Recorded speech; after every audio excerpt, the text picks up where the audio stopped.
Buti ko may magsweldo sa'yo sa itsura mong yan, sa ugali mong yan, sa kapasidad mong yan. Bastos. Stop complaining. It's not helping. Stop it. Yung Tapos mga ito pang worst. Yung nagpapasweldo sa'yo, pagtalikod, ang dami mong sinasabi. Bastos. Kahit minimum yan, may pera yan. Sige nga, humanap ka ng ibang trabaho. Buti ko may magsweldo sa'yo sa itsura mong yan, sa ugali mong yan, sa kapasidad mong yan. Diretsahan lang tayo. Let's be real, let's be honest.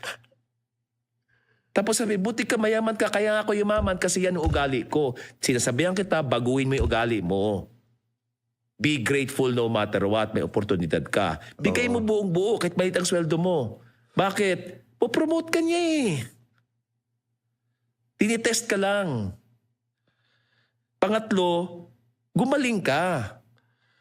Ako, I'm the best janitor in the world. Up until now, alam ko anong pambili ng panlinis ng TV. Alam ko paano. Alam ko lahat yan kasi ginalingan ko. Lumaki ba akong marunong yan? Hindi. Kailangan ko aralin eh. Did that make sense? I-revolve lang yan around. Kung pera hinahanap mo, yan lang.